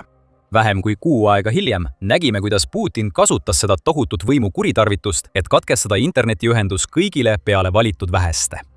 Võite mäletada tsitaati, mida jagasime varem VCHK OGBU-lt. Eriti see osa, kus viimane katkestus langes kokku uurimise algusega Šoigu lähikondsete suhtes, sealhulgas vahistatud Salikovi suhtes, näitab meile, et see oli Kremli väga teadlik samm. See jättis Šoigu liitlased teadmatusse, võimaldades FSB-l ja kõigil teistel, keda Putin soovis kasutada, võtta sihikule need, keda ta usub enda vastu vandenõu pidavat. Loomulikult väidab Kreml vastupidist. Kui tavalised venelased olid sunnitud suhtlemiseks kasutama raadiosaatjaid, kordas Kreml oma vanu väiteid, et katkestused kehtestati turvalisuse tagamiseks ja need jäävad jõusse seni, kuni täiendavad meetmed on vajalikud. Kui otsid nendest vastustest midagi muud peale ebamäärasuse, siis sul ei vea. Kreml hoolitses selle eest, et ei ütleks varem eriti midagi katkestuste kohta, mis Guardiani andmetel ulatusid isegi Riigiduuma enda territooriumile. Samal ajal on Venemaal raadiosaatjate müük kasvanud 27% ja piiprite kasutamine on kasvanud 73%. Vladimir Putin viib Venemaa tagasi eelinterneti ajastusse. Või täpsemalt öeldes saadab ta need Venemaa osad, mida ta ei usalda. Ja tundub, et see on peaaegu kogu riik tagasi aega, mil tema selja taga oli palju raskem suhelda. Olgu aus Kremliga, nad olid selle viimase katkestuse puhul ausad, öeldes, et see on tehtud turvakaalutlustel. Mida nad ei öelnud on see, et sellel pole midagi pistmist Venemaa julgeolekuga, vaid kõik on seotud paranoilise Putini rahustamisega, kuna ta kardab, mida Šoigu võib teha. Combat Veteran News selgitab lähemalt. On kuulujutud, et mõnes neist konkreetsetest Moskva piirkondadest, kus elektrikatkestused toimusid, asuvad tegelikult võtmetähtsusega sõjaväelaste kodud. Ta ütleb, et seal asuvad ka sõjalised ja julgeolekuasutused. Ja see ainult toetab ideed, et Putini samm oli tegelikult suunatud vandenõulaste suhtlusvõimaluste vähendamisele, tagades samal ajal, et tema enda riigipöörde vastased jõud saaksid liikuda piiranguteta. Putini väljakujunenud julgeolekujõud suudavad paremini koordineerida ja suhelda, hoides neid riigipöörde kavandajatest ühe sammu võrra ees, kui see tõsi on, lisas Combat Veteran News. See heidab huvitava uue valguse Salikovi arreteerimisele. Enne kui Putin andis FSB-le volitused tema käsul side katkestada, oleks saanud anda hoiatuse neile, keda ähvardas arreteerimine. Kreml oleks võib-olla ikkagi oma mehed kätte saanud, kuid kui riigipööre oli tulemas, siis need hoiatused, mida viimast arreteerimist ajal ei saanud saata, oleksid võinud olla märguandeks Putini vastu tegutsemiseks enne, kui tema käsilased kohale jõudsid. Salikov ei saanud neid signaale. Mitte keegi ei saanud, välja arvatud väga kitsas ring inimesi, kelle Putin näib olevat oma uute lubatud nimekirjadega isiklikult välja valinud. Muidugi on selliste vandenõude probleem selles, et neid ei saa tõestada, kui need tegelikult ei juhtu. See, mida me võisime näha Salikovi arreteerimise ja sellele eelnenud internetikatkestustega, on see, et Putin suutis oma endisest kaitseministrist napilt ette jääda, kui Šoju valmistus võimu haarama. Palju rohkem selgub lähinädalatel. Kui Šoju arreteeritakse või tabab teda ootamatu Vene surmasündroom, saame palju paremini aru, kas riigipööret tegelikult plaaniti. Aga sellel lool on veel üks pööre. On võimalus, et teatud USA president võib olla Putini viimaste riigipöörde hirmude taga. Jää meiega lõpuni ja me selgitame, miks. Enne seda ja isegi ilma vihjeta, et Šoju lõpuks Putini vastu pöörab, näeme nende viimaste internetikatkestustega Putini paranoiat avaldumas nii, et see mõjutab iga Venemaa ühiskonna aspekti. Varem on palju räägitud sellest, kuidas Putin kardab oma elu ja positsiooni pärast. 2025 aasta mais teatas Ukraina uus hääl, et Putin hakkas ootamatult andma vihjeid järeltulija otsimise kohta. See, mis tundub diktaatori jaoks üsna süütu tegu, on tegelikult veel üks märk Putini paranoiast, vähemalt poliitikaanalüütik Vadim Denishenko sõnul. Minu arvates on peamine tegur tõenäoliselt Putini üha paranoilisem vaimne seisund, ütleb Denishenko väljaandele ja lisab. Vananevad diktaatorid hakkavad sageli ümbritsevate suhtes paranoiliseks muutuma. See paranoia, usun mina, sundis teda lõpuks hakkama rääkima järeltulijast. Jutt järeltulijast ei tähenda tegelikult seda, et Putin hooliks kas või natukenegi sellest, mis juhtub pärast tema lahkumist. Selline jutt näitab pigem neile, kes võivad tema vastu midagi plaanida, et nad võivad tulevikus saada, mida tahavad. Kõik, mida nad peavad tegema, on veel natuke aega lojaalsed olema ja Putin võib valida just nemad oma järglaseks. see on tühi lubadus, mida annab mõista juht, kes on lihtsalt mures sellepärast, et poliitilised raisakotkad teda rahule jätaksid. Putin võidab aega, kui ta avalikult räägib sellest, mis edasi saab, mis võimaldab tal tegutseda nende inimeste vastu, kes võisid tema peibutuse õnge minna. On võimalus, et see kõik võib olla vandenõu, mis on õhust välja mõeldud. Üks selgemaid eriarvamusega hääli selles valdkonnas on Anton Barbašin, kes on Riddle Russia kaasasutaja ja toimetusjuht. Rääkides väljaandele Kiev Independent, ütles ta, see on täielik jama. Kui Vene eliit oleks tahtnud Venemaa president Vladimir Putinit võimult kõrvaldada, oleks see juhtunud juba 2022 aastal. Ta lisas, et Šoigu võib lubada Putinil oma klanni laiali saata, vastutasuks puutumatuse eest, nende vastumeetmete eest, mis Putinil tema jaoks 2024 aastal varuks olid, kui ta Vene kaitseministeeriumist eemaldati. Võib-olla ongi nii. Võib-olla on VCHK OGBU teinud tühjast suure numbri, väites, et neil on allikas, kes paljastas Šoigu poolt kavandatava riigipöörde. Siiski ei aita Putini paranoiale kaasa see ootamatu pööre, mida me hetk tagasi mainisime. Donald Trump on 2026 aastal teinud palju samme, eriti endise Venezuela presidendi Nicolas Maduro tagandamine ja Iraani ülemjuhi Ali Khomeini tapmine operatsiooni eepiline raev käigus. Ja nagu märgib Combat Veteran News, on võimalus, et Putin jälgib seda kõike kaugelt ja jõuab järeldusele, et tema võib olla järgmine Trumpi nimekirjas. Muide, see võib tegelikult olla president Donald Trumpi korduvate poliitikate kõrvalmõju, kus ta ei ründa mitte riigiaparaati, vaid ütleb lihtsalt, ma kõrvaldan lihtsalt tegeliku juhi ja panen ametisse kellegi, kellega saan koostööd teha, ütleb Combat Veteran News. See paneb ju mõtlema, kas pole? Kas Trump võis vaadata Šoigut või kedagi tema sarnast kui võimaliku Putini järglast, kui USA otsustab Putini kõrvaldada? See on võimalik. Põlatud sõber, kes pärast pikka aega tipus olemist on tõrjutud ebaoluliseks, võib olla valmis USA-ga koostööd tegema lihtsalt selleks, et Putinile ära teha. Kui Putini jutt järglusest on mõeldud porgandiks neile, kes ootavad Venemaa juhi surma, siis see, mida Trump on 2026 aastal teinud, võib olla palju käega katsutavam signaal, et nad võivad saada soovitud võimu, kui nad teevad USA-ga koostööd. Kui muud mitte, siis Trumpi tegevus on Putini paranoiat kindlasti suurendanud. Nagu New York Times ütleb, on Trump suure osa 2026 aastast Putinit üle trumpanud. Väljaande sõnul piirab USA Venemaa ülemaailmset mõju ja rebib tükkideks Moskva välispartnerluste strateegia. Ja kui tema globaalsed liitlased tema ümber kokku kukuvad, võib Putin nüüd otsida Venemaalt inimesi, kes võiksid tema arvates tulevikus Trumpiga koostööd teha. Võib-olla näeb ta Šoigut ühe sellise inimesena. Kui see nii on, võib Putini paranoia viia tema enda languseni. Sõpradest saavad vaenlased. Usaldusalustest saavad potentsiaalsed vandenõulased. Isegi kui riigipööret ei kavandata, võib Putini hirm, et midagi võib juhtuda, olla piisav, et ta iseend hävitaks, enne kui keegi teine selleks võimaluse saab. Lõppude lõpuks pole ju nii, et Putin poleks potentsiaalsetele vandenõulastele juba rohkem kui küllaldaselt põhjuseid andnud, et nad tahaksid temast lahti saada. Hävitav sõda Ukrainas on Venemaale maksma läinud nii palju inimelusid, et sellel on olnud tohutult negatiivne mõju probleemile, mis mõjutab Venemaad järgmise sajandi jooksul. Putin on korduvalt selgelt välja öelnud. Venemaa tahab Donbassi. Venemaa tahab seda piirkonda nii väga, et see on endiselt iga Venemaa rahuläbirääkimistel esitatud nõudmise keskmes. Aga Venemaa ei saa Donbassi kunagi endale. Miks? Ohverdus, mille Venemaa peaks tegema, raputaks kogu riiki. Ja me näeme seda, kui vaatame neid täiesti pööraseid numbreid. Ukraina vallutamisest pole mõtet rääkidagi. Putin kardab väga, mida Donbassi hõivamine Venemaa jaoks tähendab. Ja me selgitame, miks see nii on. Võtame asja enne numbritesse sukeldumist lühidalt kokku. 18 kuud ja praktiliselt kõik oma väed. Just nii palju maksaks Venemaale Donbassi vallutamine, väidab Ukraina president Volodõmõr Zelenski ja Ukraina presidendi kantselei asejuht Pavlo Palisa. Alustame Palisa kommentaaridest. 1. märtsil rääkis Palisa Raadio Vaba Euroopa Vabadusraadiole, kus ta ütles, et Venemaa edasitungi tempo Ukrainas on endiselt äärmiselt aeglane. Samal ajal maksab see aeglane edasitung Venemaale Donetski oblastis fenomenaalselt palju sõdureid. See on osa Donbassist, mille Venemaa peab veel täielikult enda kontrolli alla saama, enne kui ta saab väita, et on kogu piirkonna okupeerinud. Võttes arvesse praegust dünaamikat, kulub neil selleks umbes 1,5 aastat ja ressursse, mis on võrreldavad tänase Venemaa väekoondisega Ukraina territooriumil. Seda on neil väga raske saavutada ning see ei toimu sugugi nii kiiresti, kui nad soovivad, kinnitas Polissa, jagades samas ka numbreid selle kohta, kui palju Venemaa 2025 aastal kaotas vaid väikese osa Donbassi hõivamiseks. Kokkuvõttes hõivas Venemaa 2025 aastal vähem kui 1% Ukrainast, kaotades selle eest üle 450 000 sõduri, ütleb Polisa.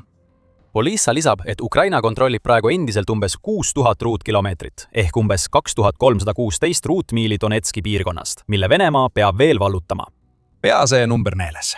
Tuleme selle juurde tagasi, kui uurime Polisa väidete taga olevat matemaatikat. Praegu tähendab see kõik kokkuvõttes seda, et Putin peaks pühendama peaaegu kogu Venemaa jõu, mis Ukrainas on, ja vähemalt 18 kuud, et Donbassi vallutada. Ja iga surnud Vene sõduriga nõrgeneb kõik, mida Putin on ülejäänud Ukraina jaoks plaaninud. Mis puudutab Zelenskit, siis tema hinnang Venemaa Donbassi vallutamisele hõlmab isegi pikemat ajakava kui tema presidendi kantselei asejuhi oma. Ukraina president ütleb, et Ida-Ukraina okupeerimine maksab umbes 800 000 Vene elu ning see võtab vähemalt 2 aastat ja edenemine on väga aeglane. Minu arvates nad ei kesta nii kaua. Zelenski lisab, et ta teab seda, sest Venemaa hiljutine ajalugu Donbassi piirkonnas näitab, et Putini väed ei suuda territooriumi piisavalt kiiresti vallutada. Ja et Venemaa ohverdab tohutul hulgal sõdureid, rääkimata varustusest ja varudest iga ruutkilomeetri kohta, mille nad piirkonnas vallutavad.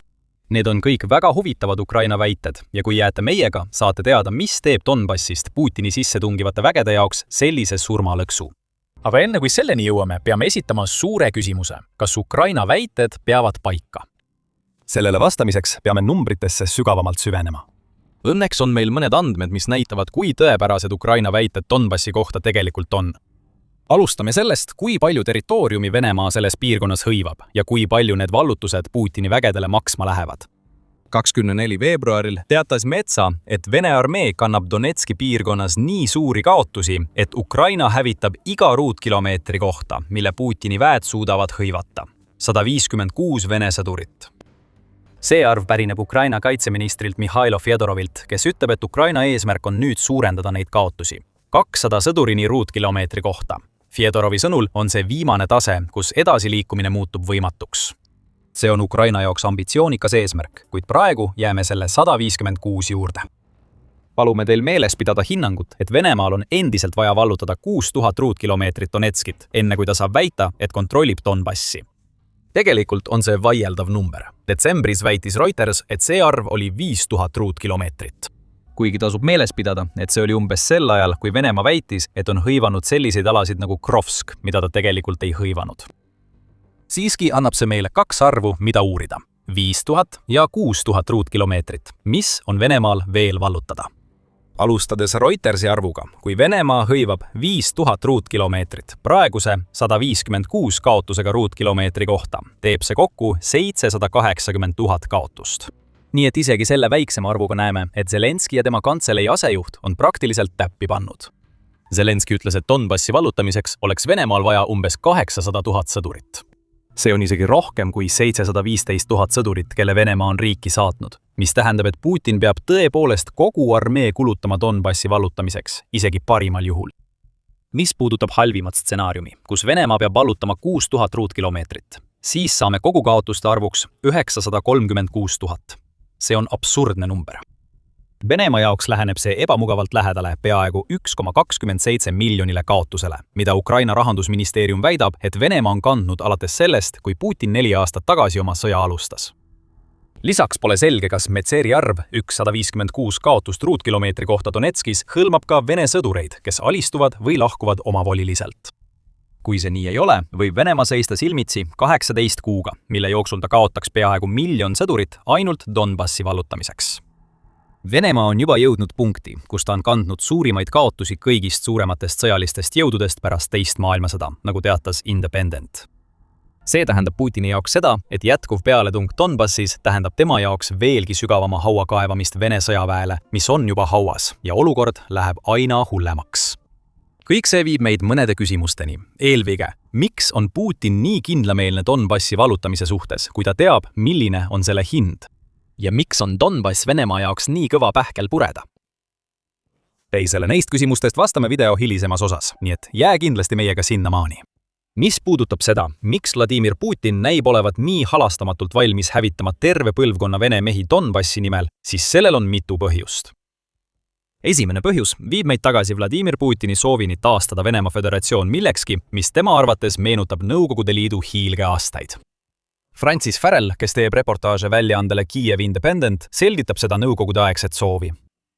Lühikese ajalootunni käigus, kus ta räägib, miks Donbass on Putini jaoks nii oluline, keskendub Farrell sellele, kuidas Venemaa kasutas Nõukogude ajal ära Donbassi piirkonna tohutuid söevarusid.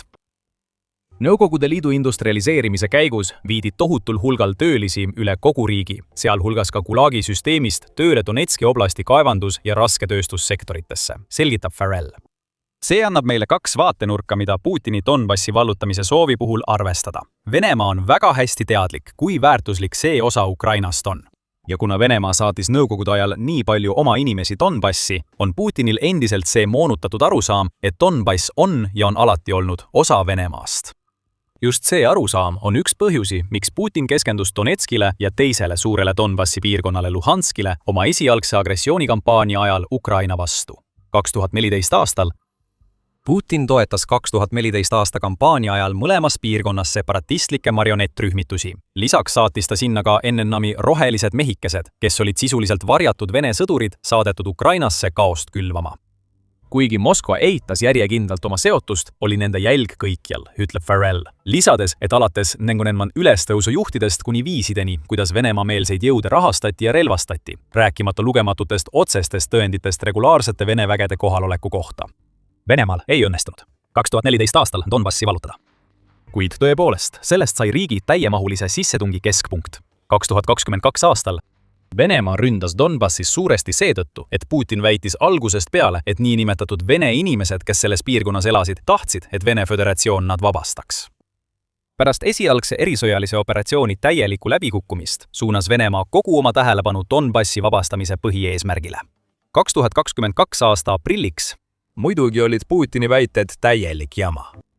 Seda rõhutas usaldusväärne allikas, kes teatas uuringust, milles osales 4025 Donbassi elanikku, jagatuna võrdselt Ukraina ja Vene päritolu inimeste vahel.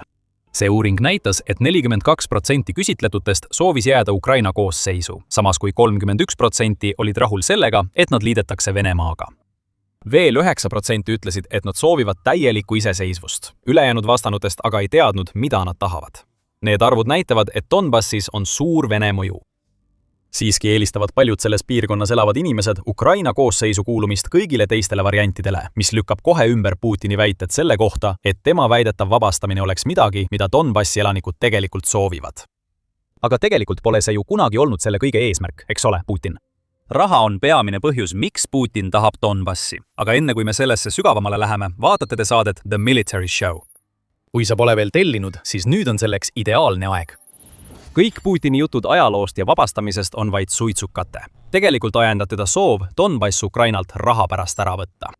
Täpsemalt on Putini huviorbiidis Ukraina maavarad, sealhulgas varem mainitud kivisüsi, 10 haruldased muldmetallid ja muud ressursid, millest Venemaa võiks kasu saada.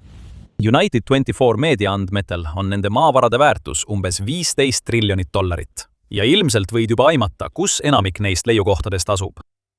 Nagu United 24 meedia märgib, langevad peamised maavarade leiukohad kokku piirkondadega, mida Vene väed on sihikule võtnud või juba okupeerinud, sealhulgas Krimm, Luhanski, Donetski ja Zaporižja piirkonnad. Majandusleht The Economic Times lisab, et Donbassi piirkond on üks Ukraina rikkamaid. Väljaanne väidab, et just selles piirkonnas asub 56% kogu Ukraina kivisöevarudest, mis on ühed maailma suurimad ja mille väärtus ulatub $12 triljoni. Pole selge, kas see tähendab, et Donbassis endas on $12 triljoni väärtuses kivisütt või umbes pool sellest summast. Aga igal juhul on Venemaal võimalik Donbassi tungimisega palju raha teenida. Sama allikas lisab, et territoorium, mida Venemaa juba 2025. aasta augusti seisuga Ukrainas okupeerib, tähendab, et Venemaa kontrollib umbes $12,5 triljoni väärtuses Ukraina mineraal- ja gaasivarasid. Kui lisada siia veel põllumajandus- ja veevarud, mis aitavad kogu Lõuna-Ukrainas põllumajandust ning varustavad Krimmi veega selle piirkonna pidevate veepuuduste ajal, hakkab selguma, milles Putini jaoks tegelikult asi seisneb. Ta väidab, et tegemist on ajaloo ja vabastamisega. Tegelikult tähendab see Vene riigikassa täitmist, mis on nüüd, pärast sõda, mis on Venemaale maksma läinud üle $1 triljoni ja aina kasvab, olulisem kui kunagi varem. Putini probleem toob meid tagasi teise küsimuse juurde, mille me mõned minutid tagasi esitasime. Miks on Donbass Putinile nii kõva pähkel? Ukraina suurepärane kaitse selles piirkonnas, mis ongi viinud nende tohutute ohvrite arvuni, mida me praegu näeme, on osa põhjusest. Kuid veel üks Putini suurtest probleemidest ja võib-olla põhjus, miks ta kõige vähem tahab tegelikult Donbassi vallutada, on see, et Venemaa jaoks on selles piirkonnas halvim alles ees. Nüüd, kui Venemaa on lõpuks näiliselt Pokrovski vallutanud, peavad tema väed keskenduma kindlustatud vööndile ning teistele tihedalt asustatud linnapiirkondadele, mis on endiselt Ukraina kontrolli all. Nende linnapiirkondade hulgas on Liman ja Dobropilia, mis võivad muutuda sama suureks surmalõksuks nagu Pokrovsk. Kuid Putini jaoks on palju murettekitavam suurte linnade jada, mis kulgeb mööda H20 Konstantinjevka-Slovjanski maanteed. Umbes 50 kilomeetri pikkune linnade jada hõlmab põhjas Kramatorskit ja Slovjanskit ning lõunas Aleksejevo, Družkivkat ja Konstantinivkat. Kokku oli neil linnadel enne sõda üle 380 000 elanikku, mis on umbes 6,3 korda rohkem kui Pokrovskil enne sõda. Linna, mille pärast Putin on viimase 2 aasta jooksul peaaegu kogu oma idapoolse väe hävitanud. Meie mõte on lihtne. Venemaal on veel väga pikk tee minna, enne kui ta suudab need linnad vallutada ja Donbassi enda kätte saada. Ja justkui asjad ei saakski Putini ja tema ahnete ambitsioonide jaoks enam hullemaks minna, on põhjus, miks seda asulate riba kutsutakse kindluste vööks. Kui Venemaa väed on üle 4 aasta olnud takerdunud Donetski teistesse piirkondadesse, on Ukraina arendanud kindluste vöö võrgustatud kaitsesüsteemiks, mis toob Venemaa vägedele surma sellises ulatuses, mida me pole selle sõja jooksul veel näinud. The Economist tõi selle esile jaanuarikuises artiklis, kus väideti, et Ukrainal on nüüd selline kindluste vöö, nagu ta oleks soovinud omada juba 2022 aastal. Ja see on kõik tänu sellele, et Venemaal on edenemine nii kaua aega võtnud. Väljaande sõnul on nüüd Kramatorski ja Slovjanski linnade lähedal mäeharjal kaitseliinid, mis ulatuvad kuni 200 meetri ehk üle 650 jala pikkuseks. See üksikliin on täidetud okastraadi ja žiletttraadiga, tankitõrjekraavide, draakonihammaste ning kaevatud pinnasega, mis toimib kaitsevalli ehk permina. Samuti on pidevalt patrullimas droonid, mis on valmis hävitama kõik Vene üksused, kes üritavad üle minna. Ja see on vaid väike osa tohutust kaitseliinist, mis katab kogu 31 miili pikkuse kindluste vöö, millest kõigist peab Venemaa läbi murdma juba enne, kui nad üldse asulateni jõuavad. Farrell lisab, et Ukraina on nende linnade vahele ja taha rajanud tohutud tapatsoonid, mis tähendab, et Venemaal ei ole lihtsalt mingit lihtsat võimalust kindlustuste vööndist läbi murda. Täpselt nagu The Economisti poolt käsitletud kaitseliin, on ka need tapatsoonid täidetud kaitsevahenditega Vene jalaväe ja mehhaniseeritud üksuste vastu, samuti pidevalt kohal olevate ja sumisevate droonidega, mille eesmärk on Vene vägesid avastada ja hävitada. Putin teab, et ta ei saa järgmise 18 kuu kuni 2 aasta jooksul kulutada kogu Ukraina jagu Vene armeed ainult selle vööndi valutamiseks. See surmade tohutu ulatus oleks liiga suur isegi tema jaoks. Tegelikkus, mida Venemaa juht üritab varjata, on see, et ta kardab väga seda, mis tema armeed Donetskis ees ootab. Sellepärast püüab ta nüüd nii kõvasti luua narratiivi, et Ukraina langus ja Donbassi kaotus on vältimatud. Putin vajab seda narratiivi, et see püsiks. Mida kauem see kestab, seda rohkem on tal aega üritada manipuleerida läänega, et nad usuksid tema suust tulevat jama, mis omakorda annab talle eelise rahuläbirääkimisteks. Putin survestab Ukrainat loovutama Donbassi, sest nagu Atlandi nõukogu ütleb, on Donetski kindluste vöönd Venemaa jaoks suur probleem. Mõttekoda ütleb, et seni kuni Kiiev kontrollib Donbassi kindluste vööndit, on suur tõenäosus, et Ukraina sõjavägi suudab kogu piirkonna muuta Putini sissetungi armee jaoks surnuaiaks. Bloomberg lisab, et Venemaa kaalub praegu oma rahuläbirääkimiste võimalusi, kuna Ukraina keeldub jätkuvalt Donbassi loovutamast. Väljaanne väidab, et Venemaa on juba koostanud rahuleppe eelnõu, millele ta on valmis alla kirjutama, kui Ukraina nõustub oma väed piirkonnast välja viima. See ei ole Putini jõudemonstratsioon, vaid Venemaa hirm, mis on paberile pandud. Ja Ukraina teab seda. 3. märtsil teatas Ukraina uus hääl, et Zelenskil ei ole kavatsust loobuda Donbassist ega 200 000 inimesest, kes selles piirkonnas endiselt elavad. Tahan selgelt öelda, ma ei loobu kunagi Donbassist ega 200 000 ukrainlasest, kes seal elavad. Miks ma peaksin? Sest Putin seab selle rahu tingimuseks ja esitab kohe pärast seda uued nõudmised. Ei, ma ei lepi sellega, ütles Zelenski oma avalduses jõuliselt, mis oli viimane asi, mida Putin kuulda tahtis. Ukraina näeb läbi Putini Donbassi mängu. Ukraina teab, et Putin kardab väga võimalust ohverdada kindlustusvööndis veel vähemalt 800 000 sõdurit ning pidada veel kuni 2 aastat kestvaid lahinguid. Need 2 aastatki pole 73-aastasel Putinil niisama võtta, kui ta tahab, et Donbassi vallutamine oleks tema pärandiks. Ukraina mõistab samuti, et Donbassi loovutamine praegu avab Venemaale ukse tulevikus uuesti rünnata. tegelikult näitavad Ukraina kätte saadud Vene plaanid juba, et Putinil on silmapiiril palju enamat kui vaid see üks piirkond, mille loovutamist ta väidab toovat Ukrainale rahu, kui Zelenski selle ära annab. Need plaanid, mis kirjeldavad Venemaa strateegiat aastal 2027, näitavad, et Putini väed kavatsevad tungida sügavamale Zaporižesse, rünnata Dnipro linna ja võib-olla isegi vallutada Odessa. Teisisõnu, need ei ole sellised plaanid, mida Venemaa koostaks, kui Donbass oleks kõik, mida ta soovib. Venemaa valmistub pikaajaliseks kampaaniaks Donbassis, mitte sellepärast, et ta tahaks seda võitlust pidada, vaid sellepärast, et Ukraina ei jäta talle muud valikut. Ühtegi territooriumi ei loovutata. Kui Putin tahab Donbassi, peab ta olema valmis kaotama veel kuni 2 aastat ja ohverdama kõik sõdurid, kes Venemaal Ukrainas on, ning võib-olla veel palju rohkemgi, et see kätte saada. Kas Putinil on isu selleks lahinguks? Kui ta on õppinud midagi sellest õudusest, mida Venemaa Provskis koges, siis ei peaks tal seda olema. Pole mingi saladus, et Venemaa on väga raskes olukorras. Selle mõttetu sõda Ukrainaga on toonud kaasa tohutuid inimkaotusi, tõsiseid majanduslikke kahjusid ja isoleerimise maailma areenil. Ja see kõik on ühe mehe pärast, Venemaa presidendi Vladimir Putini, kelle hoolimatu, halastamatu ja järelejätmatu võimuiha on viinud tema enda rahva põlvili. Aga olukord võib olla isegi hullem, kui on teatatud. Saksamaa luureteenistuse andmetel kannatab Venemaa majandus enneolematu languse all ning Kreml avaldab tegelikult võltsitud andmeid, püüdes meeleheitlikult varjata oma katastroofilist kokkuvarisemist. Niile, kes tunnevad Venemaad hästi, ei tule see uudis šokina. Kremlil on pikk ja värvikas valede ja väljamõeldiste ajalugu. On korduvalt tõestatud, et Kremlil pole mingit kõhklust Venemaa avalikkusele valetada, kui ta seda vajalikuks peab, et end paremas valguses näidata. Venemaa pole muidugi ainus riik, kes seda teeb, kuid propaganda on Kremlis justkui sisse kodeeritud. See on Moskva peamine lahendus, et hoida avalikkus enda poolel ja kontrollida riigi narratiivi, ning seda on kogu konflikti vältel ulatuslikult kasutatud. Tegelikult kasutas Kreml propagandat juba enne sõja ametlikku algust ja esimeste laskude tegemist, et võita toetust oma sissetungile. See leiutas lugusid ja liialdas väidetega niinimetatud neonatside režiimist, mis valitsevad Ukrainat ja korraldavad mingisugust genotsiidi etniliste venelaste vastu. Tänu sellele toetas suur osa Vene elanikkonnast sissetungi, kui Kremli väed esimest korda üle piiri marssisid. Nad langesid propaganda ohvriks ja uskusid, et nende president teeb julge või isegi kangelasliku otsuse, saates oma armee inimesi rõhumisest vabastama.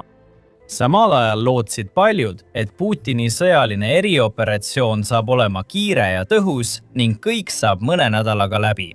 Nagu me nüüd teame, seda ei juhtunud. Sõda venis pikale ja Venemaal ei õnnestunud saavutada peaaegu ühtegi oma seatud eesmärki. Samuti hakkas Venemaa rindel suuri kaotusi kandma, samal ajal kui inimesed, pangad ja ettevõtted kodumaal lõigati aeglaselt, kuid kindlalt ülejäänud maailmast ära. Elatustase langes, samal ajal kui isad, vennad ja pojad hukkusid ning enamik ülejäänud maailmast tõrjus Venemaad nagu kunagi varem pole juhtunud. Aastate möödudes hakkasid üha rohkem venelasi kahtlema nii kuluka ja mõttetu sõja vajalikkuses ning üha enam neist soovis selle võimalikult kiiret lõpetamist. Ometi valetas nende valitsus neile.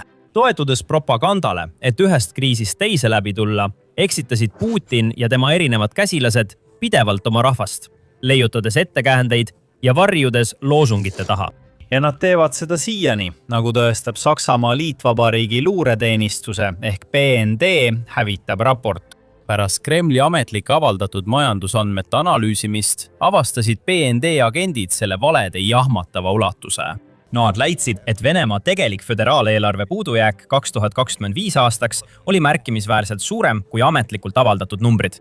Täpsemalt öeldes väitis Moskva, et selle 2025 aasta puudujääk oli umbes 5,65 triljonit rubla, mis on ligikaudu $72 miljardit. BND leidis aga, et tegelik puudujääk oli pigem 8,01 triljonit rubla ehk $100 miljardit, mis on peaaegu $30 miljardit rohkem, kui Kreml väitis. See moodustab umbes 3,6% riigi kogu sisemajanduse koguproduktist. See on jahmatav kaotuse tase, nagu BND raportis märgitakse. See näitab tõelisi kulusid, mida Kreml on vabatahtlikult valmis kandma oma agressiivse sõja eest Ukraina vastu. Kulusid, millel on tagajärjed veel paljudeks aastateks. Ja asjaolu, et Kreml valetas nii julgelt ja räigelt oma kaotuste varjamiseks, õõnestas tema niigi rikutud mainet nii kodumaal kui ka välismaal. ametlike statistikaandmete usaldusväärsus väheneb selle tulemusena veelgi. Venemaa kui investeerimiskoht on seotud ettearvamatute riskidega. Vladimir Putini plaan taastada Venemaa endine hiilgus ei saa sellistes tingimustes õnnestuda. Ukraina vaatenurgast on see aga suurepärane uudis. Venemaale võib meeldida tõde siin-seal väänata, kuid see on üks tema suurimaid ja kõige häbematumaid valesid ning näitab, kui kaugele riik on langenud. Sõja esimestel aastatel ei pidanud Putin tingimata majanduse kohta valetama ega tundnud Kreml vajadust oma arvutusi võltsida, sest nad tulid konflikti esialgsete kuludega tegelikult üsna hästi toime. Isegi siis, kui lääneriigid kehtestasid Venemaa pankadele ja ettevõtetele mitu sanktsioonilaine ning külmutasid Moskva oligarhide varad, jäi Venemaa majandus üsna tugevaks. Isegi Putini enda kiitlemisega, et sanktsioonidest on jagu saadud, kuid aastate möödudes hakkas olukord siiski halvenema. Venemaa riiklik heaolufond on aeglaselt vähenenud, selle reservid on kahanenud ja mis kõige tähtsam, kogu majanduse selgrooks olev naftatööstus hakkas survet tundma. Sanktsioonid viisid selleni, et paljud riigid vähendasid oma sõltuvust Venemaa ressurssidest, tühistasid kaubanduslepinguid ja otsisid alternatiivseid tarnijaid. Näiteks Euroopa Liit vähendas oluliselt oma investeeringuid Venemaa energiasse. See kehtestas kiiresti peaaegu täieliku keelu Venemaa toornafta ja rafineeritud naftatoodete meritsi impordile ning kehtestas range hinnalae Venemaa naftale, et piirata riigi eksporditulusid. Samuti mitmekesistas see oma tarnijaid ja kiirendas investeeringuid taastuvenergiaallikatesse REPower EU plaani kaudu. Ende otsuste mõju on statistikas selgelt näha. Näiteks Venemaalt pärit naftaimport EL-i riikidesse langes 2021 aasta esimeses kvartalis 29%-lt vaid 1%-ni 2025 aasta. 2025 aasta kolmandaks kvartaliks, kui EL-i ostjad pöörasid Moskvale selja, püüdis Kreml tugevdada oma kaubandussuhteid teiste riikidega. Kreml lootis, et sellised riigid nagu Hiina, India ja teised korvavad selle puudujäägi ning toetavad Venemaa majandust. Ja mõnda aega nad seda ka tegid. Lõpuks hakkasid aga isegi need riigid oma suhteid Venemaaga ümber hindama. Näiteks 2026 aasta veebruaris lubasid India naftatöötlejad vähendada Venemaa nafta impordi ja investeerida selle asemel Ameerika energiasektorisse, pärast seda, kui riik sõlmis uue kaubanduslepingu Ameerika Ühendriikidega. Veelgi enam, kuigi Hiina ostab endiselt palju Venemaa ressursse, vähenes tema üldine kaubavahetus Venemaaga 2025 aastal. Kahe riigi vaheline impordi ja ekspordi koguväärtus langes $244,8 miljardilt 2024 aastal, $228,1 miljardi $2025 aastal. Ja Kreml pole pidanud toime tulema ainult sellega, et vähestelt alles jäänud kaubanduspartneritelt laekub vähem raha. Samuti on ta pidanud tegelema otseste plahvatusrünnakutega infrastruktuurile, mis hoiab tema naftatööstust töös. Kogu 2025. aasta jooksul ja ka 2026. aasta alguses on Ukraina droonimeeskonnad korduvalt sihtinud Venemaa rafineerimistehaseid, kütuselaosid ja torujuhtmeid, andes vaenlase majandusele ühe laastava löögi teise järel. Need rünnakud on sõna otseses mõttes saatnud tohutul hulgal Vene naftat suitsuna taevasse, kahjustades nii Kremli majanduslikke väljavaateid kui ka raskendades selle sõjamasina kütusega varustamist. Näiteks 2026 aasta esimestel kuudel on sihtmärkidele edukalt lööke antud, nagu Ilski naftatöötlemistehas, mis on üks tähtsamaid rafineerimistehaseid Lõuna-Venemaal ja eluliselt tähtis kütuse varustamisel vägedele, kes võitlevad Ukraina lõunapiirkondades, näiteks Krimmis, ning samuti Volgogradi rafineerimistehas, mis varustab otse kütusega rünnakuid idarindel. Ka Krasnodari Krai ja Komi vabariigi rafineerimistehaseid on tabatud, mis on veelgi kahjustanud Venemaa majanduslikke ja sõjalisi väljavaateid. Samal ajal kui Ukraina droonid on purustanud kütusevarud naftabaasides Lebutski, Belgorodi, Volgogradi, Penza ja Voroneži piirkondades Venemaal. Iga kord, kui mõni neist sihtmärkidest pihta saab, tunneb Venemaa selle mõju. Tema nafta- ja gaasitulud, mis on olnud sõja rahastamisel üliolulised, kannatavad. See omakorda muudab kogu sõja jätkamise palju raskemaks, lisades samal ajal täiendavat survet riigi vaevlevasse ja kokku varisevasse majandusse. Ja pole mingeid märke, et see niipea paremaks läheks. Vastupidi, BND raport märgib, et mida kauem sõda kestab, seda kindlamalt olukord halveneb. Kui ei võeta ulatuslikke vastumeetmeid, süvenevad Venemaa majanduse struktuursed probleemid, mis sõltub tugevalt energeetikasektorist, pikaajaliselt veelgi ja ähvardavad muutuda krooniliseks. Ja Ukraina soovib seda protsessi kiirendada. aga enne kui me selleni jõuame, on veel muudki tulemas. Nii et kui pead The Military Show'd väärtuslikuks, ära unusta kanalit tellida. Nüüdseks on Ukraina juba mänginud peaosa Venemaa languses. Ilma Ukraina droonirünnakuteta rafineerimistehastele ja teistele sihtmärkidele poleks Kremli majandus nii ohtlikus olukorras. Kuid Kiiev sellega ei piirdu. Ukraina kaitseministeerium on teatanud oma kavatsuses tagada, et Venemaa puudujääk suureneks veelgi. Tegelikult soovib Ukraina muuta 2026 aasta Venemaa majanduse jaoks kõigi aegade halvimaks, tuginedes selle eesmärgi saavutamiseks mitmetahulisele strateegiale. See strateegia hõlmab koostööd liitlastega üle maailma, et kehtestada Moskvale tugevamaid sanktsioone ja korraldada ühisaktsioone Kremliga seotud varilaevastiku naftatankerite vastu. Ukraina kavatseb jätkata ka rünnakuid naftataristu vastu, kasutades selleks oma maailma tasemel droonide arsenali ja üha võimsamaid kaugmaarakette, et tabada vaenlast seal, kus see kõige rohkem haiget teeb. BND nõustub, et Ukraina ja tema liitlaste täiendavad meetmed võivad aidata muuta juba niigi keerulise olukorra Venemaa jaoks veelgi raskemaks. Kokkuvõttes võiksid täiendavad sanktsioonid, näiteks Venemaa toetajate vastu kolmandates riikides või niinimetatud varilaevastiku vastu, olukorda veelgi pingestada. Ja nende järjekindel rakendamine võib veelgi suurendada Putini agressioonisõja hinda. Kuigi tulud vähenevad, kasvavad status quo säilitamise kulud, näiteks sanktsioonide vältimise meetmete tõttu. Venemaa majanduse tulevikukindlus kahaneb veelgi. Isegi Venemaal tunnevad Kremli ametnikud üha suuremat muret. Üks ametnik, kes otsustas jääda anonüümseks seoses sõnavõtuga kaasnevate riskidega, avaldas Reutersile, et Venemaa avalik eelarve puudujääk võib 2026 aasta lõpuks olla 3 korda suurem kui ametlik eesmärk, kuna naftatulud vähenevad ja lääne sanktsioonid karmistuvad. Allikas viitas Kremliga seotud mõttekoja majandusteadlaste tehtud arvutustele. Väidetavalt ei kavatse Kreml neid arvutusi avaldada, kuid see ei muuda neid vähem kehtivaks ega täpseks. Need näitavad, et Venemaa võid kaotada kuni 18% oma energiatulust võrreldes valitsuse plaanidega, mis suurendab eelarve puudujäägi kuni 4,4%-ni SKP-st. See on tunduvalt kõrgem kui Moskva optimistlik 1,6% eesmärk. Allikas tunnistas avalikult, et olukord muutub üha tõsisemaks. Eelarve olukord halveneb järsult. Tulud on väiksemad ja kulud suuremad. Nad lisasid, et riigi finantsasutused peavad kriisi ohjamiseks rakendama veelgi drastilisemaid meetmeid kui seni. Kõik see ei oleks Venemaa vaatenurgast võib-olla nii kohutav, kui riik tegelikult saavutaks edu ja täidaks oma eesmärke koha peal. Vene avalikkus võiks näiteks olla valmis majanduslikke kaotusi kergemini taluma, kui Vene väed vallutaksid regulaarselt linnu ja asulaid, luues selgelt olulisi tugipunkte. Nad peavad edasi liikuma selle võidu poole, mida lubati juba 2022 aastal. Aga seda ei juhtu.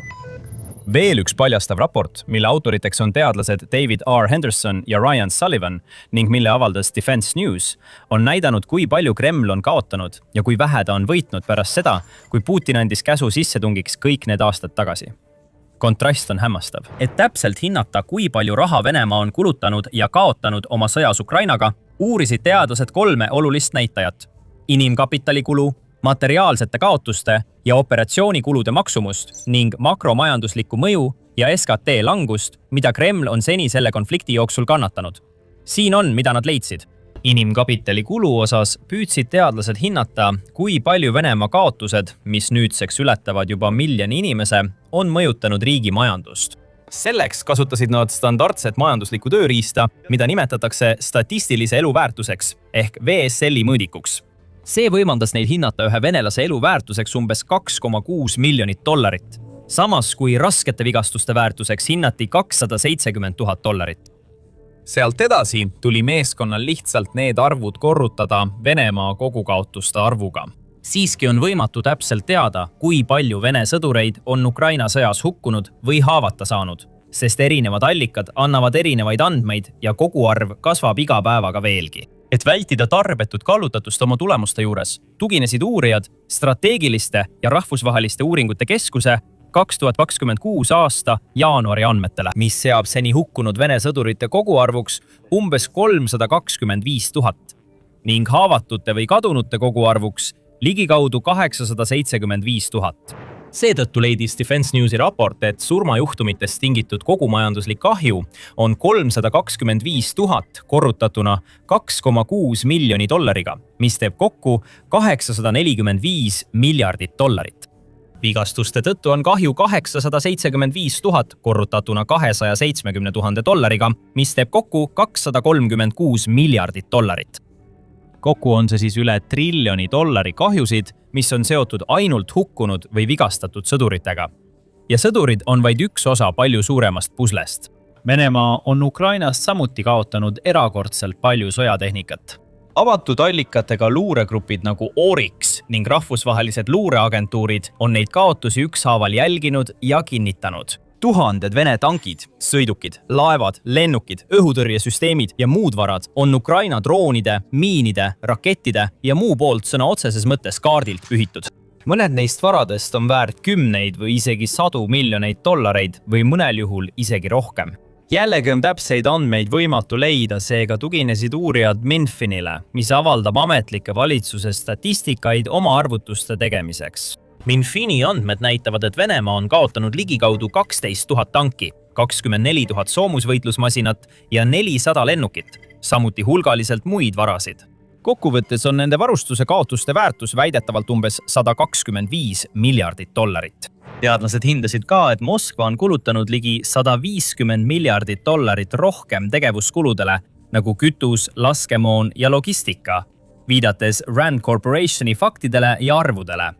Kokku teeb see veel $275 miljardit materiaalset kahju ja tegevuskulusid. Kolmas ja viimane tegur, mida arvestada, oli makromajanduslik mõju ja SKT kaotus, mida Venemaa on kandnud oma sõja tõttu Ukrainaga. Seda on äärmiselt raske arvutada või kvantifitseerida, kuna arvesse tuleb võtta nii palju erinevaid tegureid ja muutujaid. Erinevad allikad hindavad, et alates sõja algusest on riigist lahkunud 600 000 kuni 1 miljon venelast näiteks. Paljud neist oleksid oma kodumaa majandusse märkimisväärselt panustanud, kui sõda poleks kunagi aset leidnud. Teadlased pidid samuti hindama, kui palju kaubandust ja investeeringuid Venemaa on kaotanud lääne sanktsioonide mõju ning üha isoleerituma positsiooni tõttu maailma laval, samuti rahvusvaheliste organisatsioonide poolt Venemaa varade külmutamise majanduslikku mõju. Asjade lihtsustamiseks tuginesid teadlased California ülikooli Berkeley meeskonna 2025 aasta juulis tehtud uuringule, mis analüüsis Venemaa SKT prognoose enne ja pärast sissetungi. See uuring leidis, et riik on sõja algusest alates kaotanud keskmiselt $281 miljardit SKT-d aastas. Kokkuvõttes ületab see summa kogu konflikti jooksul samuti $1 triljonit. Seega jõudsid Henderson ja Sullivan järeldusele, et Venemaa on Ukraina sõjas kaotanud hämmastavad $2,5 triljonit, mis ületab kaugelt riigi $2,2 triljoni suuruse SKT. Kuid küsimus jääb, mida on Venemaal tegelikult ette näidata nii tohutu kulu eest? Vastus on väga vähe. Sõjauurimise instituudi andmeid kasutades leidsid uurijad, et alates täiemahulise sissetungi algusest 2022 aastal on Venemaa okupeerinud umbes 28 000 ruutmiili Ukraina territooriumist, mis moodustab ligikaudu 12% riigi maismaast. Kokkuvõttes kontrollib Venemaa aga nüüd umbes 20% Ukrainast, kui arvestada ka enne 2022 aastat hõivatud alasid nagu Krimm. Isegi siis moodustab see 28 000 ruutmiili umbes 10% kogu ühe USA osariigi Texase maismaast, mis paneb Kremli tegelikud vallutused tõelisse konteksti ja näitab, kui väikesed need tegelikult on olnud. Kuid kõige paljastavam statistika oli alles ees. Kui nad vaatasid, kui palju Venemaa oli kulutanud ja mida ta selle eest vastu sai, leidsid uurijad, et Kreml oli iga vallutatud ruutmiili kohta kulutanud ligikaudu $90 miljonit. See on jahmatavalt suur summa nii kasina ja imeväikese tulemuse eest. Asja teeb veel hullemaks see, et tuleb meeles pidada, et Venemaa ei ole Ukrainas vallutanud suuri linnu ega olulisi taristukohti. Sageli on nende saavutused vaid mudased, kraatritega kaetud põllud ja mahajäetud külad, mille hooned on pärast kuude ja aastate pikkust pidevat pommitamist täielikult purustatud. Kremli ei saa siin väärtuslikke ressursse. See kulutab miljardeid dollareid maa peale, millel on peaaegu olematu väärtus. Kõige hullem on see, nagu uurijad märgivad, et Vladimir Putin ise ilmselt eriti ei hooli sellest. Ta ei tunne neid hämmastavaid kaotusi isiklikul tasandil, sest ta saab endiselt nautida oma presidendipaleesid ja luksuslikku elustiili. selle asemel tunnevad mõju kõige otsesemalt Vene inimesed, kelle elatustase langeb ja igapäevaste esmatarbekaupade hinnad jätkuvalt tõusevad. Kreml jätkab samal ajal tõe varjamist võltsitud numbrite ja muude valedega. Kuid see ei tööta igavesti. Putini propagandamasiin hakkab juba tõrkuma. Ja mida kauem see sõda kestab, seda lihtsam on isegi kõige paadunumatel Vene natsionalistidel valedest läbi näha. Nüüd saate veelgi rohkem teada sellest sügavast, pimedast ja väljapääsmatust august, kuhu Vene president end kaevanud on. Selles videos vaadeldakse, kuidas Ukraina väed pühkisid hiljuti Kremlile ühe tähtsaima Musta mere baasi kaardilt. Täiuslikult teostatud öises rünnakus.